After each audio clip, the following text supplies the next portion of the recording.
लेकर के अखिलेश यादव क्या कहेंगे?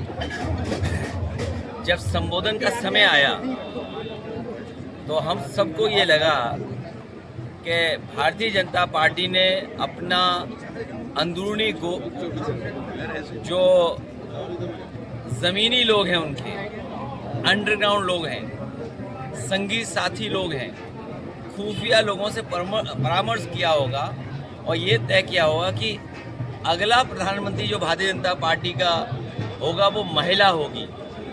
लेकिन जब संबोधन सुना तो ऐसा कोई अनाउंसमेंट नहीं आया और महिला आरक्षण को लेकर के किसी को शिकायत नहीं है विपक्ष में, सब महिला आरक्षण चाहते हैं।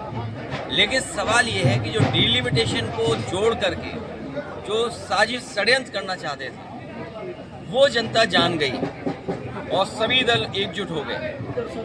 जो लोग जनगणना से भाग रहे हैं वो इसलिए भाग रहे हैं कि वो जातियाँ गिन जाएंगी और जब जातियों की गिनती हो जाएगी तो कहीं ना कहीं वो सवाल जो पुराना है बाबा साहब भीमराव अंबेडकर जी का हक अधिकार देने का, डॉक्टर राम मनोहर लोहिया का हक अधिकार देने का, वो शायद मांगने लगती जनता, इसलिए सरकार को झुकना पड़ा।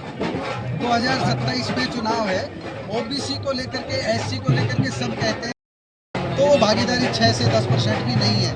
आपके पास क्या रोड मैप है, आप क्या आइडियोलॉजी लेकर के चल रहे हैं? ये सवाल बहुजन समाज को लेकर के या जो आज के समय पे हम पीड़ित, दुखी, अपमानित, पिछड़े, दलित, आदिवासी, अल्पसंख्यक या आदि आबादी, उनको साथ लेकर के चल रहे हैं। ये लड़ाई बहुत पुरानी है, भागीदारी कैसे पहुंचाएं, इसीलिए पीडीए के माध्यम से हम लोगों की कोशिश है कि वो सब लोगों को एक मंच पे ला करके भविष्य में जब हमें मौका मिले उनको विशेष अवसर देने का मौका देंगे। हरियाणा में भी कुछ अपना कदम बढ़ाए, हरियाणा के लोग भी एकजुट हों, जैसे यूपी के लोग एकजुट हो गए, बिहार के लोग एकजुट हो गए। और देखिए राजनीति में मुख्य भूमिका में हैं। अगर बिहार देखेंगे आप, यूपी देखेंगे, एकजुट होने से, एक साथ आने से, एक साथ विचार बनाने से देखिए पॉलिटिकल हैसियत कितनी बड़ी हो गई। और लोग तो कहते हैं कि अहिर वाली सरकार बना देता है। चुनाव परिणाम अभी निकट भविष्य में तरह हारने जा रही है। अभी जो सत्र बुलाया था उस सांसदों को बुला लिया। आप सब जानते हैं कि महिला आरक्षण बिल पहले ही पास हो गया था। जब उन्हें लगा कि हार जाएंगे, संख्या उनके पास नहीं होगी, तो नोटिफाई कर दिया उन्होंने।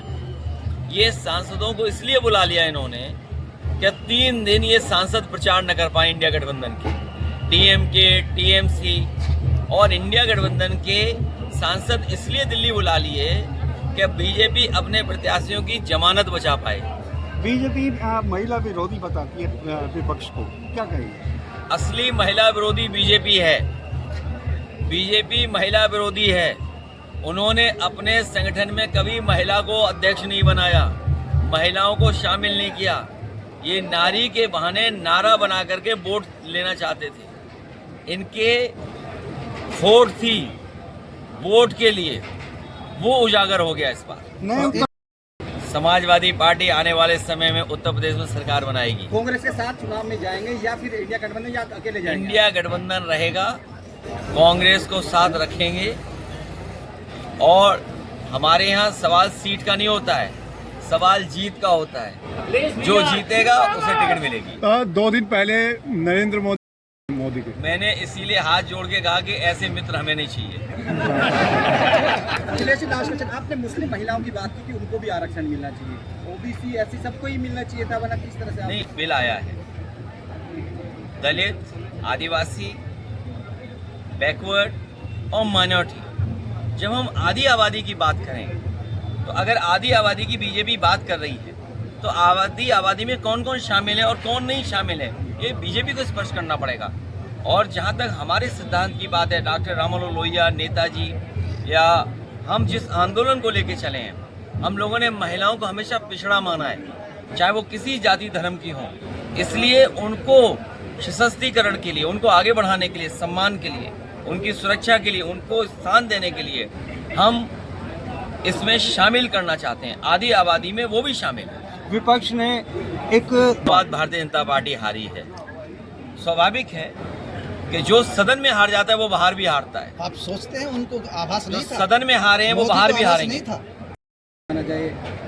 हमारे यहाँ तो चाय नहीं बनाने दे रहे एक को। और आरोप ये लगा रहे हैं कि वो एल्युमिनियम के बर्तन में बना रहा है चाय। अब आप सोचिए, आपके घरों में प्रेशर कुकर होगा, सबका एल्युमिनियम का है। आपके यहाँ प्रेशर कुकर हॉकिंस का होगा, प्रेस्टीज का होगा, तो वो सब एल्युमिनियम का है। और समाजवादी पार्टी का एक कार्यकर्ता चाय बना रहा था एल्युमिनियम के बर्तन में, तो अधिकारी आकर के सीज करके बोले कि एल्युमिनियम के बर्तन में चाय बना रहे हो आप।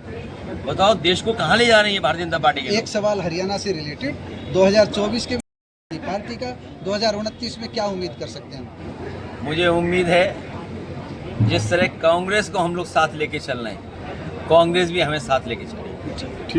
ठीक और इसलिए रहे क्योंकि मिलिट्री स्कूल से हम लोग पढ़े हैं और पहली बार किसी पॉलिटिकल पार्टी ने अपने मैनिफेस्टो में लिखा होगा।